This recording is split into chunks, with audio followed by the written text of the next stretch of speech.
بسم اللہ الرحمن الرحیم. شالمار ریڈیو لاس اینجلس سے اسر الاسلام آپ سے مخاطب ہے.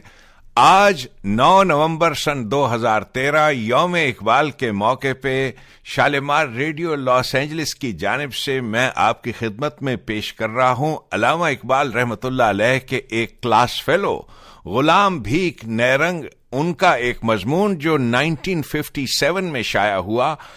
ان کے مضمون سے اقتباسات. مضمون کا عنوان ہے اقبال کے بعض حالات. اللہ اکبر، وقت کی رفتار کس قدر سست اور بیں ہما کس قدر تیز ہے. اقبال کی اور میری پہلی ملاقات بظاہر کل کی بات ہے، مگر حساب لگا کر دیکھیے تو یہ پورے 50 سال کا واقعہ ہے. آدھی صدی گزر گئی اور کل کی بات ہے. میں نے 1895 میں پنجاب یونیورسٹی کا انٹرنس پاس کیا اور اسی سال گورنمنٹ کالج لاہور میں داخل ہوا. چونکہ میں تمام یونیورسٹی میں اول رہا تھا، اس لیے کالج میں داخل ہوتے ہی بہت سے قابل طلباء میرے دوست بن گئے. انہی میں میرے مرحوم دوست چودھری جلال الدین بھی تھے، جو ڈسکا سیالکوٹ ضلع کے رہنے والے تھے اور سیالکوٹ سے انٹرنس پاس کر کے لاہور آ کر گورنمنٹ کالج میں داخل ہوئے تھے. وہ اور میں بورڈنگ ہاؤس میں رہتے تھے. بہت جلد معلوم ہو گیا کہ چودھری صاحب کو شعر سے خاص ذوق ہے، اور انہوں نے یہ بھی بتایا کہ ان کے اس ذوق کی پرورش مولانا سید میر حسن کی صحبت میں ہوئی. انہوں نے اقبال کا ذکر بھی کیا کہ وہ مولوی صاحب موصوف کے خاص تربیت یافتہ بھی ہیں اور شاعر بھی ہیں. ابھی سیالکوٹ سے آ کر گورنمنٹ کالج کی BA کی کلاس میں داخل ہوئے ہیں. ایک روز شام کے قریب میں اور چودھری جلال الدین مرحوم بورڈنگ ہاؤس میں شہر کو گئے. بھاٹی دروازے کے قریب پہنچے تو سامنے سے ایک سادہ وضع گورے چٹے کشیدہ قامت جوان رانا آتے ہوئے دکھائی دیے. چودھری صاحب نے کہا کہ شیخ محمد اقبال شاعر جن کا میں ذکر کیا کرتا تھا وہی تو آ رہے ہیں. جب ہم ایک دوسرے کے قریب پہنچ گئے تو سب ٹھہر گئے. چودھری صاحب سے اور شیخ محمد اقبال سے متعارفانہ ملاقات ہوئی اور چودھری صاحب نے میرا تعارف کرایا. اس کے بعد ہم اپنے اپنے راستے چلے گئے. معلوم ہوا کہ اقبال اس وقت بھاٹی دروازے کے اندر شیخ گلاب دین مرحوم کے مکان پر رہتے تھے. شیخ صاحب موصوف بھی سیالکوٹ کے رہنے والے تھے. عدالت ہائے لاہور میں عرصہ دراز سے مختار کی حیثیت سے پریکٹس کرتے تھے اور لاہور میں جائیداد حاصل کر لی تھی. اس کے بعد اقبال سے تعلق کی وجہ سے شیخ گلاب دین سے ہم لوگوں کا بھی تعارف اور تعلق ہوا اور کئی مرتبہ ان کے بالا خانے میں بیٹھ کر ہم نے محرم کا جلوس دیکھا. بھاٹی دروازے کے باہر جو اقبال سے سر راہ سرسری ملاقات ہوئی تو دل میں خیال پیدا ہوا کہ ان کا کلام سننا یا دیکھنا چاہیے. دیکھیں تو یہ شعر کیسا کہتے ہیں. میں نے چودھری جلال الدین سے کہا کہ ان سے ان کے کچھ اشعار لائیے، میں دیکھنا چاہتا ہوں. ایک روز کے بعد چودھری صاحب ایک پرچہ لائے. اس پر اقبال کے ہاتھ کی لکھی ہوئی ایک غزل تھی جس کے یہ 2 شعر اس وقت تک یاد ہیں. برسر زینت جو شمع محفل جانانا ہے، شانہ اس کی زلف پیچاں کا پرے پروانہ ہے. پائے ساکی پر گرایا جب گرایا ہے تجھے، چال سے خالی کہاں یہ لغزش مستانہ ہے.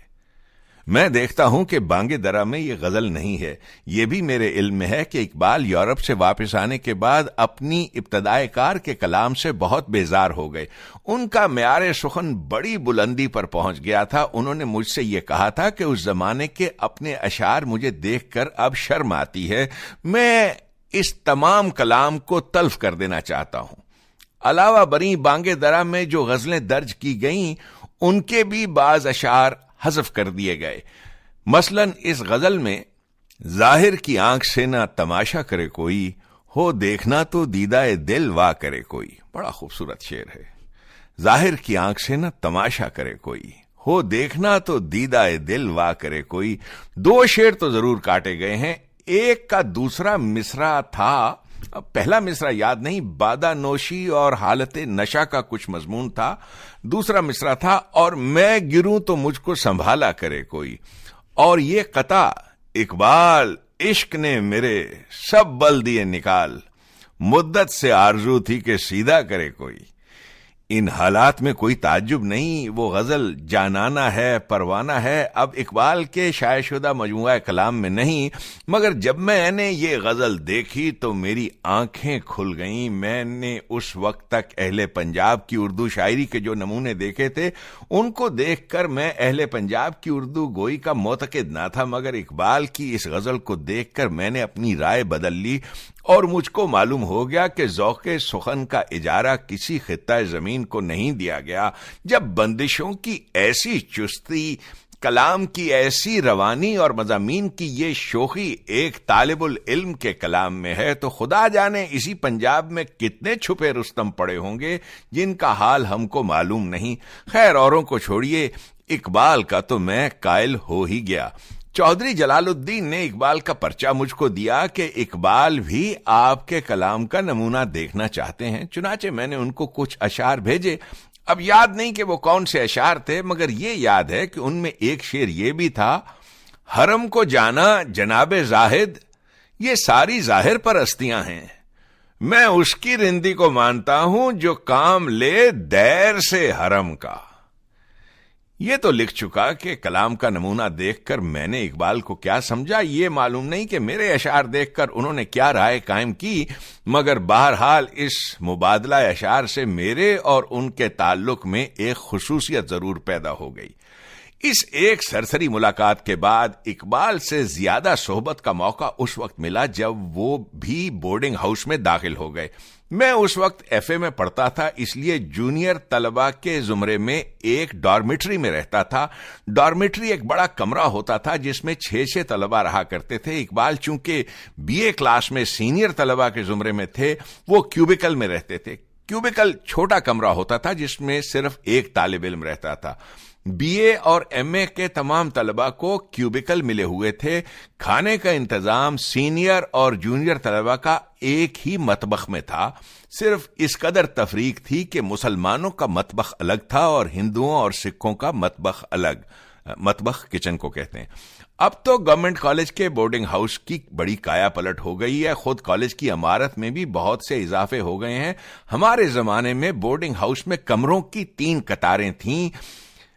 جنوبی قطار میں تمام کیوبیکل ہی کیوبیکل تھے۔ اس جنوبی قطار کے ساتھ زاویہ قائمہ بناتی ہوئی ایک قطار مشرق میں تھی، ایک مغرب میں۔ اس مشرقی اور مغربی قطار کے دونوں سروں پر 2 کیوبیکل تھے۔ باقی تمام حصے میں ڈارمیٹری کی وضع کے کمرے تھے۔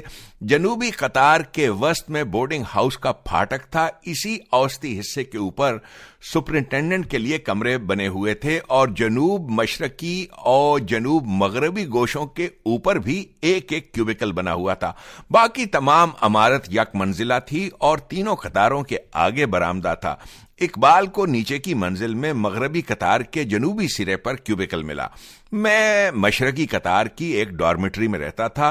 گویا بلحاظ سکونت ہم دونوں میں بعد المشرقین تھا، لیکن کالج کے اوقات درس کے سوا ہم دونوں کا وقت زیادہ تر ایک دوسرے کے ساتھ ہی گزرتا تھا اور اوقات مطالعہ کے بعد اور گرمی کے موسم میں رات کے وقت ان کا پلنگ ہماری ڈارمیٹری کے آگے ہمارے ہی پاس بچھتا تھا۔ اقبال کی طبیعت میں اس وقت سے ایک گونا قطبیت تھی اور وہ قطبز جانمی جنبد کا مصداق تھا۔ میں اور کالج کے بورڈنگ ہاؤس میں جو ان کے دوست تھے سب انہی کے کمرے میں ان کے پاس جا بیٹھتے تھے۔ وہ وہیں میرے فرش بنے بیٹھے رہتے۔ حقہ جبی سے ان کا ہمدم و ہم نفس تھا۔ برہنہ سر، بنیان، ٹخنوں تک کا تہبند باندھے ہوئے، اور اگر سردی کا موسم ہے تو کمبل اوڑے ہوئے بیٹھے رہتے تھے اور ہر قسم کی گپ اڑاتے رہتے تھے۔ طبیعت میں ظرافت بہت تھی، پھبتی زبردست کہتے تھے۔ ادبی مباحثے بھی ہوتے تھے، شعر کہے بھی جاتے تھے اور پڑھے بھی جاتے تھے۔ میں اس بورڈنگ ہاؤس میں 4 سال رہا۔ ان میں سے 3 سال ایسے تھے کہ اقبال بھی اسی بورڈنگ ہاؤس میں مقیم تھے۔ اس عرصے میں میں نے بی اے پاس کر لیا اور قانون کا امتحان فرسٹ سرٹیفکیٹ بھی پاس کر لیا۔ اس کے بعد مجھ کو قانون کا امتحان لائسنسیٹ ان لا پاس کرنا باقی تھا۔ مثل امتحانات سابقہ BA پاس کرنے پر بھی مجھ کو MA کے لیے وظیفہ ملا. میرے خانگی حالات میں اور خصوصاً 2 چھوٹے بھائیوں کی تعلیم کی ضرورت نے مزید تحصیل علم کی تمناؤں کو دفن کر کے مجھ کو مجبور کیا کہ قانون کا یہ آخری امتحان پاس کر لوں اور وکالت شروع کر دوں.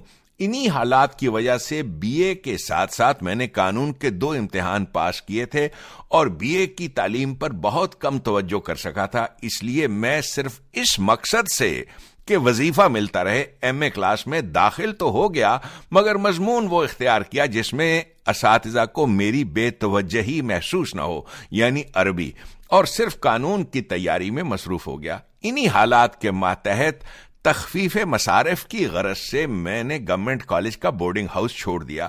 کچھ عرصہ ایک دوست کا شریک مکان و طعام ہو کر موری دروازہ میں ایک بالا خانے میں رہتا رہا اور اس کے بعد اورینٹل کالج کے بورڈنگ ہاؤس میں واقع حضوری باغ متصل شاہی مسجد و قلعہ میں چلا گیا اور وہیں سے قانون کا یہ آخری امتحان دیا.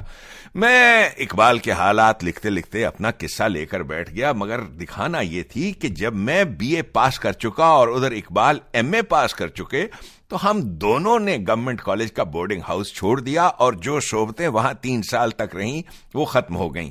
ان 6 سالہ صحبتوں میں خاص بات کیا تھی؟ حقیقت یہ ہے کہ ہم کو اس وقت اتنا شعور ہی نہ تھا کہ اس زمانے کے اقبال میں زمانہ ماں بعد کے اقبال کو دیکھ لیتے. ہم تو یہ سمجھتے تھے کہ ایک ذہین طالب العلم ہے جس نے شاعرانہ طبیعت پائی ہے، اس کو مرزا غالب کی شاعری سے خاص ذوق بھی ہے اور غالب کے اسلوب بیان کی تقلید کا شوق بھی. وہ اگر شعر کا شغل کرتا رہا تو غالب کا سا لکھنے لگے گا اور بہرحال اسی قسم اور اسی معیار کا ایک شاعر بن جائے گا جیسے ہمارے ہاں شاعر ہوتے ہیں. اگر ہم اس وقت یہ سمجھ سکتے کہ یہ شخص تو آگے چل کر اسرار خودی اور رموز بے خودی لکھے گا، اس کے قلم سے ضرب کلیم ارمغان حجاز اور جاوید نامہ نکلیں گے، یہ گوئٹے کے نام عالم ارواح میں پیام مشرق بھیجے گا، تو ہم اسی وقت سے اس کے حالات و ملفوظات کی یادداشتیں رکھنے لگتے، اس کے ایک ایک لفظ کو اس کے مستقبل کا آئینہ دار سمجھتے ہوئے محفوظ رکھتے. اور آج جب اس کے کمالات کے دفتر دنیا میں موجود ہیں، اس کا سوانح نگار دکھا سکتا کہ دیکھیے اس کے فلاں نظریے کی اساس فلاں وقت کے فلاں واقعہ میں موجود ہے. مگر اس ابتدائی زمانے میں کسی کو بھی اقبال میں ایک اچھے شاعر مگر عام معیار کے شاعر کے سوا کچھ نظر نہ آیا. یا اگر آپ اجازت دیں تو یہ کہوں کہ دیکھنے والوں کی کوتاہ نظری نہ تھی، بلکہ اس وقت وہ چیز موجود ہی نہ تھی جو بعد میں بن گئی. بڑی اہم بات ہے، اس وقت وہ چیز موجود ہی نہ تھی جو بعد میں بن گئی.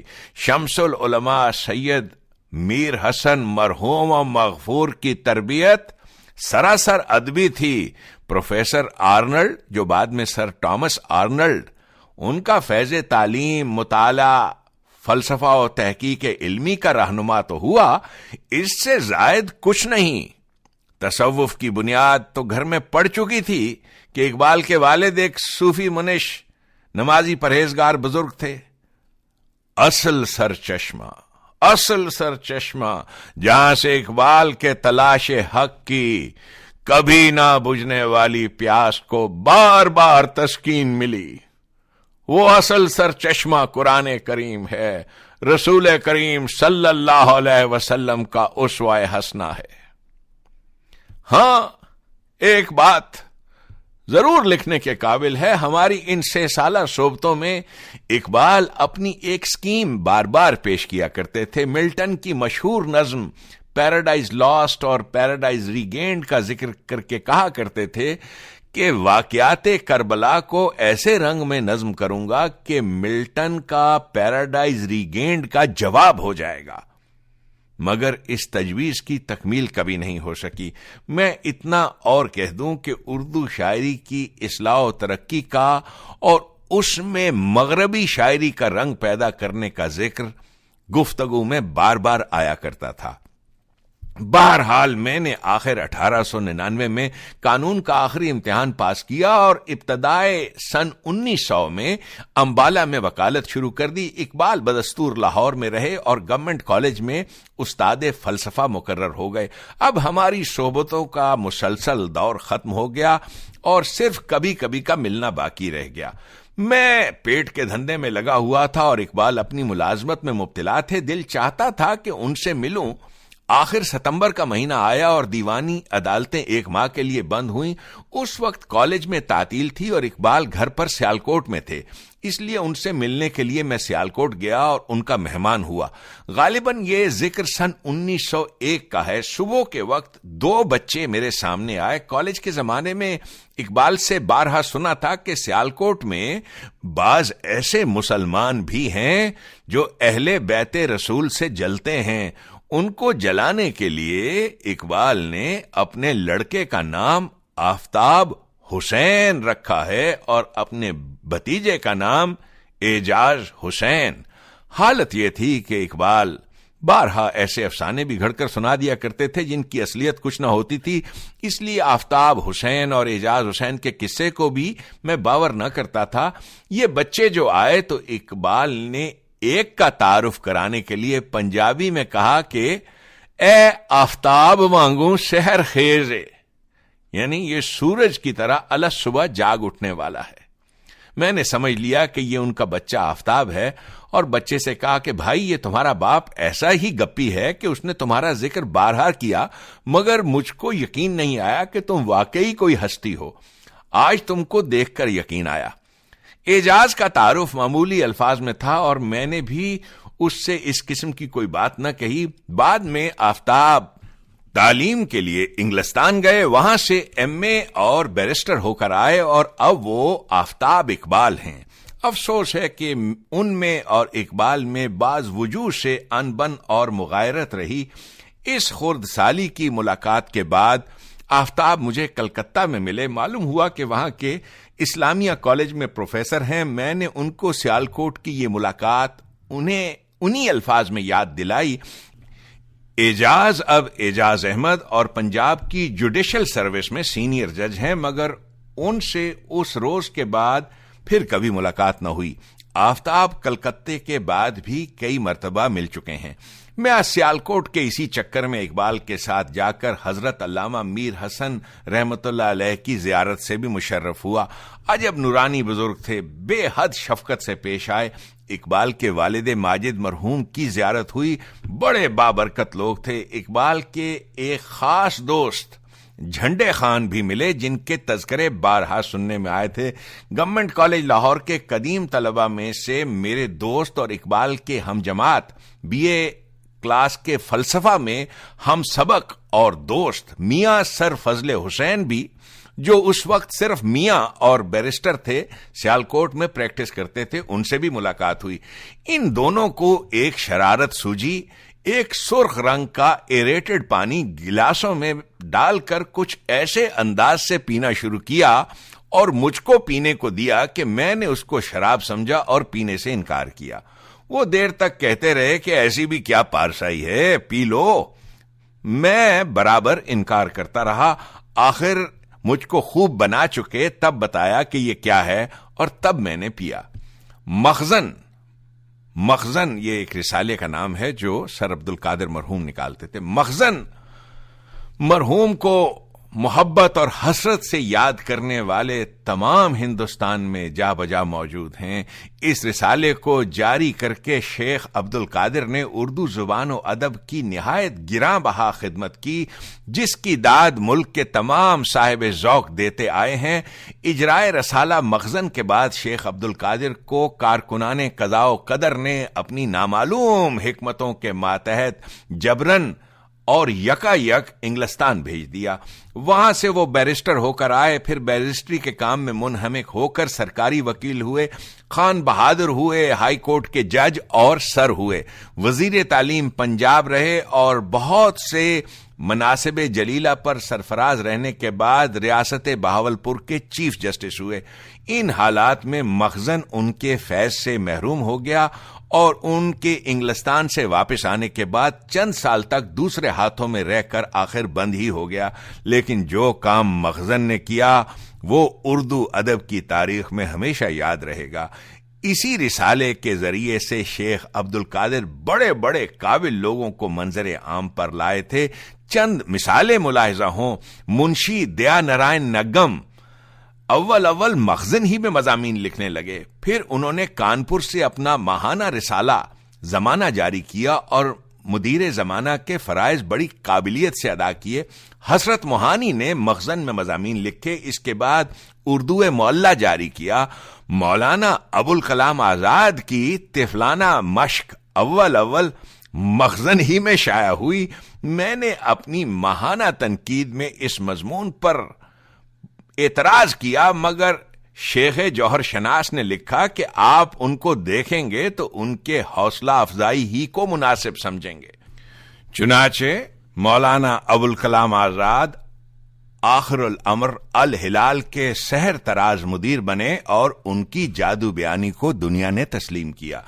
شیخ عبدالقادر ہی کی جوہر شناسی اول اقبال کو بھی کشاں منظر عام پر لائی۔ شیخ صاحب نے بانگ درا کے دیباچے میں لکھا ہے کہ اقبال سے ان کا تعارف سن 1901 میں 2-3 سال پیشتر ہوا، یعنی سن 1901 سے 2-3 سال پیشتر سن 1898 یا 1899 میں۔ شیخ صاحب سے میرا تعارف اس سے بہت پیشتر ہو چکا تھا۔ اجرائے مخزن کے بارے میں جو مشورے ہوئے ان میں مرزا اعجاز حسین اعجاز دہلوی مرحوم اور میں بھی شریک تھے۔ میں مخزن کا پرچہ پہنچنے پر ہر ماہ شیخ صاحب کو مفصل تنقید لکھا کرتا تھا، اور جب شیخ صاحب نے یکایک قصد انگلستان کیا تو مجھے لاہور بلا کر مخزن میرے سپرد کیا۔ میں ان کی غیر حاضری میں بلا اظہار نام اس کا مدیر رہا۔ شیخ محمد اکرم مرحوم اسسٹنٹ ایڈیٹر اور مینیجر رہے۔ وہ تمام مضامین ڈاک سے میرے پاس بھیج دیا کرتے تھے اور میں فیصلہ کیا کرتا تھا کہ کون سا مضمون یا نظم قابل اشاعت ہے، مگر یہ کرامت شیخ عبدالقادر ہی کی تھی کہ وہ انگلستان میں بیٹھے تھے اور رسالہ اس حسن و خوبی سے چل رہا تھا کہ گویا وہ لاہور ہی میں موجود ہیں۔ لوگ شیخ عبدالقادر کو وسیع الاخلاق کہا کرتے ہیں، مگر میں ان کو ہمیشہ وسیع المحبت سمجھتا رہا ہوں۔ اگر وہ وسیع الاخلاق ہوتے ہوئے وسیع المحبت بھی نہ ہوتے تو ان کا دائرہ احباب اس قدر وسیع نہ ہوتا۔ اخلاق ایک حد تک دوسروں کو گرویدہ کر لیتے ہیں، محبت اس گرویدگی میں گہرائی اور پائیداری پیدا کرتی ہے۔ شیخ صاحب نے جس کسی میں ذرا بھی کچھ قابلیت دیکھی اس کو اپنا بنا لیا اور ایسے راستے پہ لگایا کہ اس کی قابلیت ترقی کرے۔ اقبال کے بارے میں بھی شیخ صاحب نے یہی کیا۔ نتیجہ یہ ہوا کہ اقبال کی وجہ سے مخزن کو 4 چاند لگے اور مخزن کی وجہ سے اقبال کا جوہر روز بروز زیادہ ہی چمکتا گیا۔ اقبال شیخ صاحب کو شیخ عالم گنڈ کہا کرتے تھے، یعنی دنیا بھر کو گانٹھ لینے والے، گرہ میں باندھ لینے والے، اپنا بنا لینے والے۔ اقبال نے عربی لفظ عالم کو پنجابی لفظ گنڈ سے ملا کر باقاعدہ عالم گنڈ ایک اس میں فاعل ترکیبی بنایا اور اس طرح اس لقب میں ایک رنگ ظرافت پیدا کر دیا، مگر ظرافت کے باوجود یہ لقب پھبتی یا تمسخر نہیں ہے بلکہ ایک حقیقت کا اظہار ہے۔ تمسخر کا تو خیال بھی نہیں ہو سکتا۔ اقبال تو عبدالقادر کو وہ سمجھتے تھے جو بانگ درا میں ان کی نظم عبدالقادر کے نام سے ظاہر ہے۔ 1905 کے موسم گرما میں اقبال نے مزید تعلیم کے لیے انگلستان جانے کا ارادہ کیا۔ انہوں نے اپنی روانگی کی تاریخ مجھ کو لکھ دی اور یہ طے ہو گیا تھا کہ میں ان کو خدا حافظ کہنے کے لیے دہلی میں ان سے ملوں گا۔ اتفاق کی بات ہے کہ دہلی میں ان سے ملنے کی جو تاریخ تھی اس سے پہلے روز شملہ میں میرا ایک مقدمہ برائے سماعت مقرر تھا۔ اس وقت تک شملہ اور کالکا کے درمیان ریل نہ تھی۔ محکمہ ڈاک کے انتظام سے 2 اسپا ٹانگے چلتے تھے. 2 اسپا یعنی 2 گھوڑوں والے 2 اسپا ٹانگے چلتے تھے. مسافر انہی ٹانگوں میں آتے جاتے تھے، لیکن مسافروں کے ٹانگے صرف دن میں چلتے تھے. ڈاک کا ٹانگا شام کے 6 بجے شملہ سے روانہ ہو کر کالکا تک 2/3 کا یا نصف راستہ بعد غروب آفتاب طے کرتا تھا، اور پہاڑ کی سڑک پر رات کا یہ سفر، جس میں گھوڑے ڈاک کو بروقت پہنچانے کے لیے فروٹ جاتے، خطرناک سمجھا جاتا تھا. اس لیے اگر کوئی مسافر ڈاک کے تانگے میں سفر کرنا چاہتا تھا تو اس سے مطبوعہ اقرار نامے پر دستخط کرائے جاتے تھے، یعنی ڈسکلیمر پر دستخط کرائے جاتے تھے، جس کا مضمون یہ تھا کہ اگر کوئی حادثہ ہو جائے گا تو گورنمنٹ کسی ضرر جسمانی یا نقصان جان کا ہرجانہ ادا کرنے کی ذمہ دار نہ ہوگی. میں اس روز عدالت کے کام کی وجہ سے دن کے تانگے میں سفر نہیں کر سکتا تھا، مگر اقبال سے ملنے کے لیے دہلی اسی شام کو جانا ضروری تھا. اس لیے میں نے اس اقرار نامے پر دستخط کر دیے اور عدالت میں اپنا کام ختم کرنے کے بعد ڈاک کے تانگے میں کالکا کو روانہ ہو گیا. شاید آدھا ہی راستہ طے ہوا تھا کہ سورج چھپ گیا اور تھوڑی ہی دیر میں بالکل اندھیرا ہو گیا. جب کالکا 3-4 میل رہ گیا تو ایک جگہ کھیت میں آگ جلتی دیکھ کر گھوڑے چمکے اور بے قابو ہو کر تانگے کو سڑک کے دائیں جانب کو لے چلے. آگے ایک چھوٹا سا پل تھا، ایک پہیا اس کی سینٹ پر چڑھ گیا اور تانگا الٹ گیا. بم ٹوٹ گیا. گھوڑوں کی راسیں ڈرائیور کے ہاتھ سے چھوٹ گئیں اور تانگے کو وہیں چھوڑ کر ٹوٹے ہوئے بم کے ساتھ جوتے ہوئے گھوڑے ہوا ہو گئے. ڈاک کے تھیلے سڑک پہ پھیل گئے. ڈرائیور کو چوٹ آئی اور سواریوں کو بھی چوٹ آئی، چنانچہ میرا بھی گھٹنا چھل گیا اور خون جاری ہو گیا. یہ سب کچھ ہوا، مگر اس وقت سب سے بڑی فکر یہ تھی کہ اب دلی جانے کے لیے ریل کیوں کر ملے گی. آدھ گھنٹے کے بعد کالکا کی طرف سے بگل سنائی دیا اور اس سے چند منٹ بعد ایک خالی تانگا آ پہنچا. ڈاک کے تھیلوں اور سواریوں کو لے کر اس دوسرے تانگے والے نے ڈاک گاڑی کے چلنے سے پیشتر کالکا کے اسٹیشن پر پہنچا دیا اور سب نے خدا کا شکر کیا. چنانچہ اپنا زخمی گھٹنا لیے ہوئے میں حسب وعدہ دلی پہنچ گیا اور حضرت سلطان المشائخ محبوب الہی کے آستانے پہ حاضر ہو گیا. وہاں اقبال مل گئے. ان کے ساتھ شیخ نظر محمد BA اسسٹنٹ انسپیکٹر مدارس تھے، جو اقبال سے بے حد محبت کرتے تھے. اقبال اور شیخ صاحب موصوف خواجہ حسن نظامی کے مہمان تھے. دلی میں اقبال کے ٹھہرنے کا مقصد یہ تھا کہ حصول برکت کے لیے حضرت محبوب الہی کے مزار شریف پر حاضری دی جائے اور التماس دعا کی جائے. چنانچہ اقبال حاضر ہوئے، ہم لوگ ہمراہ تھے. اقبال نے حضرت محبوب الہی کو مخاطب کرتے ہوئے ایک نظم پڑھی جو بانگے درہ میں التجائے مسافر کے نام سے شائع ہوئی ہے. ایک اور نظم بھی اس وقت پڑھی تھی جس کا صرف یہ آخری مصرع یاد ہے، لاج رکھ لینا کہ میں اقبال کا ہم نام ہوں. اس مصرے میں خواجہ اقبال کی طرف اشارہ تھا جو حضرت محبوب الہی کے خادم تھے، اور اس وقت اس تلمیح کا خاص لطف اٹھایا گیا تھا. مگر اب وہ نظم بانگے درہ سے غائب ہے. شاید بعد میں غور کرنے پر اقبال نے اس کو اپنے معیار سے فروتر قرار دیا ہو اور شائع کرنا مناسب نہ سمجھا ہو. اقبال نے دوران قیام یورپ میں کیمبرج سے BA کی سند حاصل کرنے کے علاوہ بیرسٹری کی سند بھی حاصل کی اور جرمنی سے PhD کی ڈگری لی. جب وہ یورپ سے واپس آئے تو انہوں نے لاہور میں بیرسٹری کی پریکٹس شروع کی. یورپ سے ان کی واپسی کے بعد ان سے میری پہلی ملاقات لاہور میں ہوئی. محرم کی تعطیل تھی. میں انہی سے ملنے کی غرض سے لاہور گیا تھا. انہوں نے اپنے قیام کے لیے چنگڑ محلہ میں مکان لیا تھا. میں دن کے وقت لاہور پہنچا اور سیدھا ان کے ہاں گیا. ملازموں نے میری بڑی پذیرائی کی، مگر معلوم ہوا کہ اقبال کہیں گھومنے گئے ہیں. میں نے کہا کہ خدا کا شکر ہے اقبال نے بھی گھر سے نکلنا سیکھا. تھوڑی دیر کے بعد وہ آئے تو میں نے دیکھا کہ نہایت نستعلیق سوٹ پہنے ہوئے ہیں.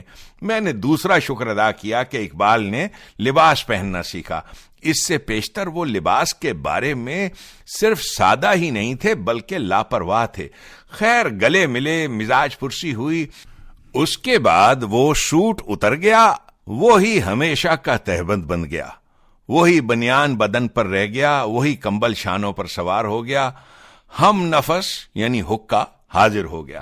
میں اور اقبال پہلے کی طرح فرش پہ بیٹھ گئے، دنیا بھر کی باتیں چھڑ گئیں اور ہوتی رہیں۔ میرے قیام کے 3 دن اسی حیرت گزائی سے گزر گئے، کہاں اقبال اور کہاں گھر سے نکلنا، کس کا سوٹ، یورپ ہو آئے دماغ کو گونا گوں فضائل علمی سے آراستہ کر لائے، سینے کو طرح طرح کی امنگوں اور عزائم سے بھر لائے، مگر رندی اور کلندری میں فرق نہ آیا۔ 3 دن کی شبانہ روز صحبت کے بعد میں رخصت ہو کر امبالے چلا آیا۔ اقبال نے 1915 میں مثنوی اسرار خودی شائع کی تو مجھ کو بھی اس کا ایک نسخہ بھیجا۔ اس سے پہلے میں آگاہ نہ تھا کہ اس قسم کی کوئی کتاب لکھی جا رہی ہے۔ اس میں تصوف اور خواجہ حافظ پر جو سخت گیری کی گئی ہے وہ مجھ کو ناگوار گزری، اور میں نے اقبال کو ایک تمہارے اختلاف لکھ کر بھیجا، اور اس خط میں یہ بھی لکھا کہ میں اس بارے میں مفصل مضمون لکھ کر شائع کروں گا۔ اقبال نے جواب میں لکھا کہ ابھی آپ اشاعت کے لیے کچھ نہ لکھیں، پہلے مجھے آپ سے بالمشافہ مبادلہ خیالات ہو جانے دیں، پھر اگر آپ ضروری سمجھیں تو اپنے خیالات کو لکھ کے شائع کر سکتے ہیں۔ اس ضمن میں انہوں نے یہ بھی لکھا کہ میں نے اس مرتبہ قرآن مجید کا مطالعہ کرنے کے بعد یہ خیالات قائم کیے ہیں۔ اس سے میں متنبہ ہوا اور میں نے اپنی تنقید کو لکھ کر شائع کرنے کا ارادہ ترک کر دیا۔ البتہ وقتاً فوقتاً خطوط میں اور زبانی اقبال سے مذاکرہ ہوتا رہا۔ اس کا نتیجہ یہ ہوا کہ جب انہوں نے رموز بے خودی لکھنے کا ارادہ کیا تو پہلے سے اس کا ایک خاکہ لکھ کر چند احباب میں بغرض مشورہ بھیجا۔ اس میں راکم مرزا اعجاز حسین مرحوم اعجاز دہلوی اور لسان العصر خان بہادر سید اکبر حسین اکبر الہ آبادی مرحوم، 3 نام تو مجھے یاد ہیں، شاید کسی اور کو بھی بھیجا ہو۔ ہم میں سے ہر ایک نے اپنی اپنی رائے لکھ کر بھیج دی، اور اس کے بعد مثنوی رموز بے خودی لکھی گئی۔ اس کے دیباچہ میں اقبال نے اس مشاورت کا ذکر اس پیرائے میں کیا ہے کہ مجھ کو فلاں فلاں سے امداد ملی۔ اقبال کے مطالعہ قرآن کی کیفیت میرے مشاہدے میں نہیں آئی، مگر ان کی تلاوت میں جو جذبہ ہوتا تھا اس کا ایک نمونہ میں نے دیکھا ہے۔ چنگڑ محلے والے مکان کے باہر وہ بازار انارکلی میں ان کا بالا خانوں میں جا کر رہنا، جن میں ہمارے ایام طالب علمی میں میاں محمد شفیع مرحوم رہتے تھے اور ان کی بیرسٹری کا دفتر تھا۔ اس کے بعد میاں صاحب موصوف ترقی کرتے کرتے لاہور بار کے لیڈر ہو گئے، سر کا خطاب پایا۔ انہوں نے ہائی کورٹ کے عقب میں اقبال منزل کے نام سے، اقبال ان کے چھوٹے صاحبزادے کا نام تھا، ایک بڑی وسیع اور عالیشان کوٹھی بنوائی اور اس میں رہنے لگے۔ پھر اس کے بعد وائس رائے کی ایگزیکٹو کونسل کے ممبر ہو گئے۔ میاں صاحب جیسے مشہور و ممتاز بیرسٹر کا پرانا مسکن ایک عالمی شہرت حاصل کر چکا تھا، اس لیے قانون پیشہ لوگ اس میں رہنا اور اپنا دفتر قائم کرنا اپنے لیے موجب ترقی سمجھتے تھے۔ غالباً اسی خیال کے تحت کسی نے اقبال کو مشورہ دیا ہوگا کہ اپنی سکونت اور دفتر کے لیے یہ بالا خانہ لے لیں۔ اچھا، تو جب وہ ان بالا خانوں میں رہتے تھے تو ایک مرتبہ میں لاہور گیا۔ ٹرین ایسے وقت لاہور پہنچی کہ اقبال کے مکان پر پہنچنے کے بعد صبح کی نماز کا وقت باقی تھا۔ میں اوپر پہنچا تو ایک کمرے سے تلاوت کلام اللہ کی بلند مگر نہایت شیریں اور درد انگیز آواز میرے کانوں میں آئی۔ میں سمجھ گیا کہ یہ کس کی آواز ہے۔ میں نے فوراً جلدی وضو کیا اور نماز پڑھنے کے لیے اس کمرے میں گیا۔ دیکھا کہ اقبال مصلی پر بیٹھے قرآن حکیم پڑھ رہے ہیں۔ مجھ کو دیکھ کر انہوں نے مصلی خالی کر دیا اور خود پاس کے کمرے میں چلے گئے۔ میں نے اس مصلی پہ نماز پڑھی تو نماز میں خاص کیفیت محسوس کی، اور میں نے اپنے دل میں اس وقت یہ کہا کہ یہ کیفیت وہ شخص یہاں چھوڑ گیا ہے جو ابھی یہاں بیٹھا ہوا کلام اللہ پڑھ رہا تھا۔ یہ بات میرے علم میں تھی کہ اقبال صبح کی نماز بہت سویرے پڑھ کر تلاوت کیا کرتے تھے، مگر نمونہ اس روز دیکھا، اس روز سے میں اقبال کی روحانیت کا قائل ہو گیا اور دوسروں سے کہنے لگا کہ اقبال بڑے بزرگ آدمی ہیں، اقبال بڑے بزرگ آدمی ہیں، بڑے بزرگ آدمی ہیں۔